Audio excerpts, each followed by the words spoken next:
You wouldn't think Daniel Vettori is just 36, seeing how long he has been around for. The tall, bespectacled boy skipping in to bowl his left-arm spinners is a picture that seems to have been repeating itself for 30-40 years, not just 18, which is how long Vettori has been playing top-level cricket. Over the years, 113 tests, including one for World 11, where he picked up 362 wickets at an average of 34.36, and easy to forget, scored 4,531 runs at 30 with 6 centuries. 295 one-day internationals as well, including one for World 11, 305 wickets there, and 2,253 runs. Not bad at all.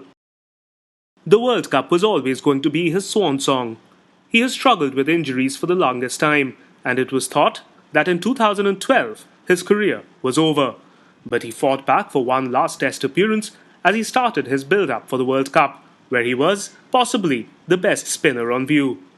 And the support he got right through the World Cup, from players and fans alike, proved just how special he was for New Zealand cricket.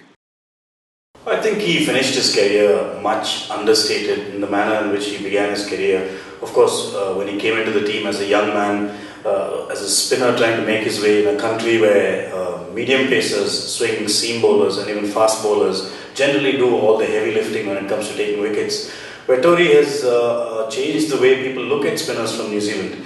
It's unfortunate that there haven't been too many young spinners who've been able to take up his example and go further with it, but that's hardly his fault. The manner in which he chose to even call time on his career was typical of the man. He could have done it during the final, he could have done it the day before the final, he could have done it immediately after the final, but he didn't want to take anything away from Australia's victory. He said let them bask in their moment of glory, chose to go back home and quietly walked away from international cricket.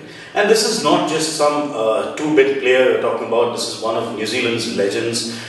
He's the most successful left-arm spinner in the history of the game. And it's a pity that more young spinners didn't take up his example in New Zealand and come through and try and pursue this difficult art. Remember, New Zealand is better known for producing seam bowlers, swing bowlers, and even out-and-out fast bowlers. So Vettori was a bit of a rarity in that case, in that sense. And he was a rarity in another sense in the modern game, in that he played the game quietly, he played the game with a certain dignity that you find missing largely. No over-the-top celebrations, no in-your-face gesticulating, no cuss words at batsmen. He quietly went about his business, which was getting wickets, building pressure and helping New Zealand win matches. He's going to be missed very, very badly by this New Zealand team.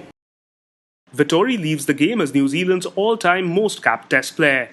Only Richard Hadlee has picked up more wickets than him among New Zealanders. And he is one of only 3 men to have the Test double of 4,000 runs and 300 wickets, along with Kapil Dev and Ian Botham. He leaves the scene now with a tinge of sadness for sure. A win in the World Cup final would have been the ideal farewell.